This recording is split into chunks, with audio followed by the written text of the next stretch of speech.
औज़ु बिल्लाहि मिनश्शैतानिर्रजीम बिस्मिल्लाहिर्रहमानिर्रहीम। मेरे साथ खुशकिस्मती से तहरीक लब्बैक पाकिस्तान के सरबराह अल्लामा हाफ़िज़ साद हुसैन रिजवी साहब जो गोजरा उस पर तशरीफ़ आवरी हुई है इनके साथ थोड़े से मैं सवालात करूँगा।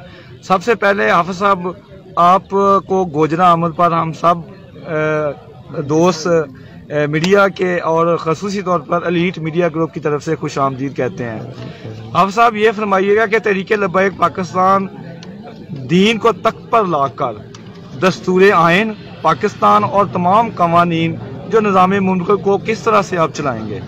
बिस्मिल्लाहिर्रहमानिर्रहीम। मैंने आपसे अर्ज़ की थी और अर्ज़ करना चाहूँगा कि जो दीन, हमारा मकसद है दीन को तख्त पर लाना, किसी शख्सियत को नहीं। और दीन का एक बाकायदा निज़ाम मौजूद है ना हर किस्म में। सबसे पहला आप बुनियादी एक देख लें निज़ाम कि हम इंशाल्लाह सूद को ख़त्म करेंगे। सूद से हमारा निज़ाम मईशत नहीं चलेगा। सबसे पहले हमारी ये कोशिश होगी और हमारे बाबा जी बता करेंगे वो सूद को हम कैसे ख़त्म करेंगे। उसका तरीकाकार यही है कि जो कर्जे लिए हैं सबसे पहले उन पर सूद ख़त्म किया जाएगा, फिर स्टेट बैंक और फिर तमाम निज़ाम मुमलिकत के जो मामलात हैं उन पर सूद ख़त्म किया जाएगा। आप साहब ये फरमाइए कि दीनी अमूर, सियासत, मुआशियत, तालीम, निज़ाम मुआशरत और तमाम अदारों बिला जितने भी शुबाजात हैं उनके लिए आप क्या क्या उनमें इक़दामात उठाएंगे? देखें जी, उनमें इस्लाहात की जो बातें हैं ना वो वक्त के साथ साथ हैं। तालीम के लिए इस्लाहात की बातें हैं कि अभी यकसा निसाब आ रहा है और ये अच्छी चीज़ है, लेकिन इस निसाब के अंदर क्या है, हम अपने बच्चों की तरबियत क्या कर रहे हैं, ये भी ज़रूरी है। उसके बाद आपने कहा हेल्थ के हवाले से, हेल्थ के हवाले से हमारा एक बहुत ज़बरदस्त प्रोग्राम है।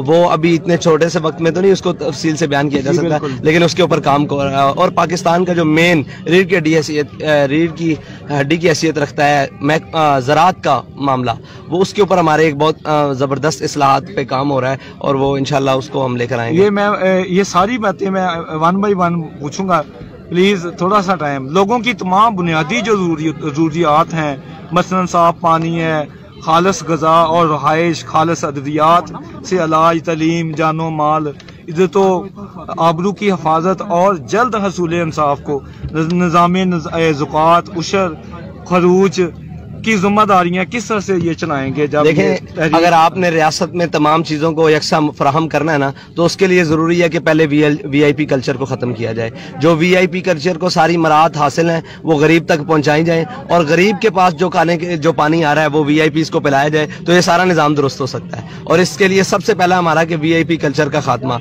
और दूसरा यह है कि हमारे तमाम ओहदों के प्रोटोकॉल्स ख़त्म। ये ना हो कि हमारे सियासतदान और हमारे ब्यूरोक्रेट्स तो फ्रांस से आया हुआ पानी पिए और हमारे मुल्क के शहरियों को यहाँ का साफ पानी मुयसर ना हो। उनको भी वही पानी पिलाया जाएगा और उनके लिए दूसरा पानी की रस्तानी होगा, तो फिर ऑटोमेटिकली उस पानी को वो साफ करेंगे। और जो बड़े बड़े लोग हैं इनके बच्चों को भी सरकारी स्कूलों में पढ़ाया जाएगा ताकि ये इनके बच्चे किसी प्राइवेट स्कूल में ना पढ़ें और उसका निज़ाम तालीम ठीक हो। अच्छा, आप साहब ये फरमाए कि दीन इस्लाम की तरवीज, तहफ़्ज़े ख़त्म नबूवत, नमूस रसालत के लिए क्या ज़रूरी इक़दामात उठाएंगे? तहफ़्फ़ुज़ नामूस रिसालत के लिए हमने उठा रखे हैं, ठीक है। उसका आलम इंशाल्लाह हम तादम मर्ग उसका तो हलफ लिया हुआ है ख़त्म नबूवत के ऊपर और पाकिस्तान के तहफ़्फ़ुज़ के ऊपर। ये सारी चीज़ें हैं। इस्लाम, पाकिस्तान और अवाम लाजिम मलजूम है। फहाशी और बेहयाई, बेरारफ़ी की रोकथाम के लिए क्या क्या इक़दामात करें? देखें जी, फहाशी और बेहयाई की जो फ़रोग़ है ना उसको रियासती सतह पर किया जा रहा है, जिसको तब्दीली का नाम दिया गया था। और उसी सतह पर जनाब आके पूरे इसमें आपकी मीडिया का भी बहुत सारा किरदार है, जिसके अंदर बहुत सारी काली बेड़े हैं। सब तो एक जैसे नहीं है, लेकिन बहुत सारी काली बेड़े हैं जिनका नाम लिया जाए तो पर जलते हैं और वो लेने चाहिए। उनका बहुत सारा किरदार रहा है। बैरून ममालिक की फंडिंग्स है इस बेहयाई के पीछे, और बहुत सारे लिबास से लेकर मेकअप से लेकर सारे मामलात हैं। उन सारी चीज़ों के खिलाफ हम नहीं है, लेकिन एक हदूद और एक कायदे के अंदर लेकिन हर चीज़ कायदे से बाहर हो रही है। इसको वापसी रियासती कायदे और कानून में लेकर आ सकती है। मतलब इसी सवाल को मैं आगे बढ़ाऊंगा आपके जवाब को कि खवातीन के लिए जो लिबास होगा वो राइज करेंगे, क्या करेंगे? मतलब देखें, खवातीन का लिबास हम तो नहीं मुकर्रर कर सकते ना, ये रियासत का काम है। और रियासत कैसे मुकर्रर करेगी? वो हद बंदी करेगी कि कम अज़ कम ये इस्लामी मुआशरा है, हमारी कुछ तहजीब और अक़दारें हैं, उनको हम छोड़कर कैसे हो सकता है कि यहाँ पे वो चीज़ें और वो मामलात और वो बातें और वो लिबास पहन कर फिरा जाए जिससे हमारी मुआशरे को, हमारे एहसासात को, जज्बात को और हमारी आने वाली नस्लों को नुकसान हो रहा है। तो उस पर तो रोकथाम रियासत में आके किया जा सकता है, वैसे तो नहीं। जी, आप साहब जो सनत सनत और तजारत की तमाम अनवाह व अक़साम जी जी उनकी आप तरबियत कैसे होगी, मज़ारात औलिया पर जो गैर शरई रसूमात का वो खात्मा कैसे करेंगे? सनत और तिजारत के ऊपर आपने जो बात की है ना, सबसे पहले 10% वाले लोग ख़त्म करने होंगे। सबसे पहले ताजर को आपने सहूलियात फराम करनी होंगी। वो इसलिए नहीं कि वो अमीर से अमीर तर हो जाए, बल्कि इस शर्त पर कि वो गरीब को साथ लेकर चले, वो गरीब के ख्यालात रखे और गरीब के एहसासात और उसके मामलात का ख्याल रखे, तो उसको साथ लेकर चलेंगे तो सनत और तिजारत चल सकती है, वरना तो नहीं। और सनत और तिजारत को IMF और FATF के बोझ तले निकालना है। अच्छा आप साहब, मुआशी खुशहाली के लिए किसानों या काश्तकारों उसके लिए ज़राअत की जो तालीम है, पानी, बिजली, खाद और आलाते ज़राअत के बारे में क्या पॉलिसी होगी तरीके लब्बैक की? सबसे पहले तो वो पॉलिसी खत्म करनी है जिसके ऊपर आज किसान दबा हुआ है, वो है सूद। वो बोरी लेकर आता है सूद के ऊपर और फिर वो फंस जाता है। उसकी फसल अच्छी हो ना, देखिए फसल का मामला जो है वो आधा मेहनत पर है और पूरा फजल के ऊपर है, रहमत के ऊपर है। अगर अल्लाह ताला उसके ऊपर करम करे तो फजल, ये तो अल्लाह ताला का एक काम है ना, निज़ाम। तो सूद एक ऐसी चीज़ है, जब आप वो लेकर आते हैं तो वो फजल उठ जाता है। तो हमने सबसे पहले इस निज़ाम ज़राअत के अंदर सूद को ख़त्म करना है। अच्छा, फौजी व सिविल हुकाम के लिए जो 80 तालीम के साथ बुनियादी तालीम क्या लाजम होगी? मतलब जो दीनी तालीम है या उसके लिए उनको नजरिया पाकिस्तान पढ़ाया जाएगा, और नजरिया पाकिस्तान टोटल इस्लाम है, जिसमें की बुनियाद पर पाकिस्तान हासिल किया गया। साहब, हुकूमती जो अखराजात को कैसे कम करेंगे? कर्जा लेना कैसा बंद होगा?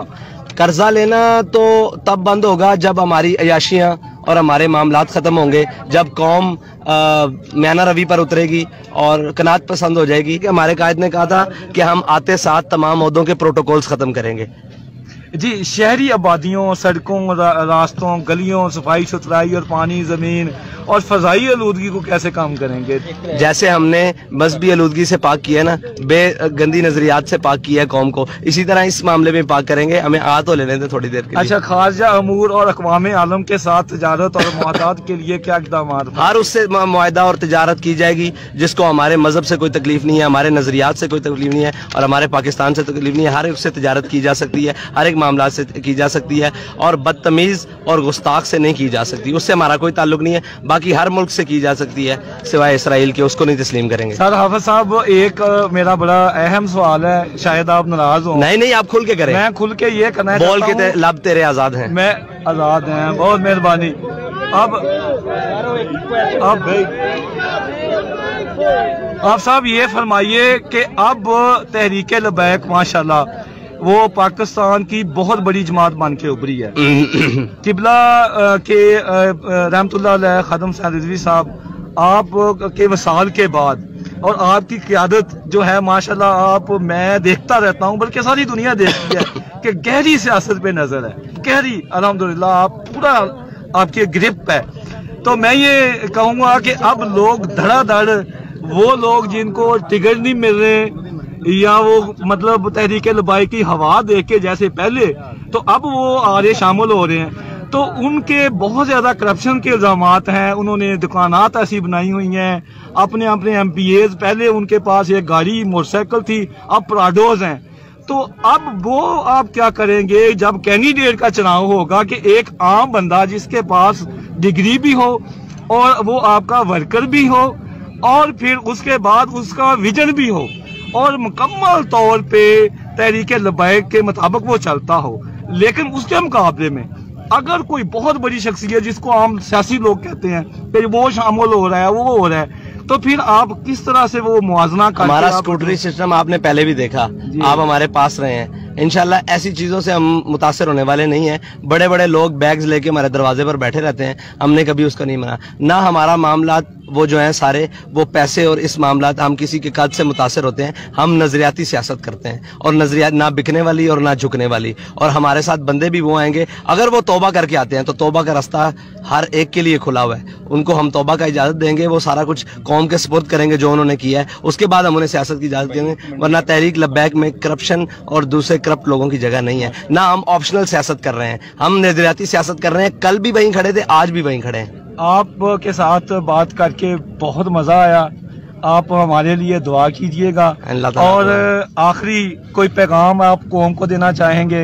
इस्लाम आगे सबसे पहले रोटी देता है, उसके बाद پہننے کے لیے دیتا ہے، اس کے بعد لینے کے لیے جگہ دیتا ہے. یہ اسلام کا بنیادی نظریہ ہے. اور اسلام کے ایک خاصیت ہے کہ اگر اس کا کوئی باسی بھوکا ہو تو وہ سب سے بڑے اس وقت کے حاکم امیر المومنین کے کاندھوں پر اناج لدوا کے اس کے گھر تک پہنچاتا ہے. یہ اسلام بنیادی ضرورتوں کو دروازوں پر پہنچاتا ہے، نہ کہ لوگوں کو ان وڈیروں اور چودھریوں کے دروازے تک پہنچاتا ہے. یہی ہماری نظریاتی پہنچا. اور انشاءاللہ ہم آئے گا نظام، لیکن اسی پاور سے آئے گا جس پاور کی بابا جی بات کرتے تھے کہ اسلام اپنی پاور رکھتا ہے. اس پاور سے ہم سیاست کریں گے. جی بہت شکریہ الہیت نیوز کو اور جتنے بھی پاکستان سب کا بہت شکریہ. آپ کا شکریہ. آپ ہمارے لیے دعا